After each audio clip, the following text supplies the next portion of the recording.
Akalar, mana bunaqa mo'roylarda dalaga kirib, yuk tashsalar nima bo'ladi? Mana hozir sizlarga ko'rsataman nima bo'lishi. Mana qaranglar. Mana, ko'ryapsizlar? Mana qaranglar akalar. Nima bu? Qora saqishga o'xshab qolgan, ko'ryapsizlarmi? Abotga.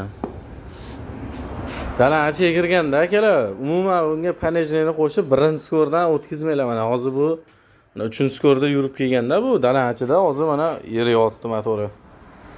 Shuning uchun dala ichiga kirganda panejni tortib, mana skorni birinchiga o'tkazib oylar akalar. Qiynalmasin, keyin o'shanda mana uni erishi kamroq bo'ladi akalar. Bu qayergadir botib qolsa, botib qolganda buni o'zini harakati qiynaltirib chiqarmaylar akalar. Reduktorlarning yorilib ketishi mumkin, yo motorlarning erib ketadi. Mashina bilan tortishni maslahat beraman akalar. Video foydali bo'lgan bo'lsa, like bosib, kommentariyani to'ldirib tashlaylar akalar. Keyin O'zbekistonda hamma odamga jo'natib qo'yinglar bu videoni. Keyin akalar, mana bu bunaqa motorlar kerak bo'lsa, sizlarga bunaqa holatchilar kerak bo'lsa, qanaqadir nima zapchasi kerak bo'lsa akalar, Instagram profilimizga o'tib turib,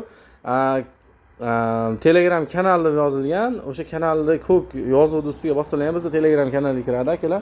Bu yerda sizlar har qanaqa zapchasi topishingiz mumkin bo'ladi. Xohlagan viloyatga dastavka qildirib olsalar ham bo'ladi akalar. Kanalga o'tib obuna bo'lib qo'yishni unutmanglar. Hammaga rahmat.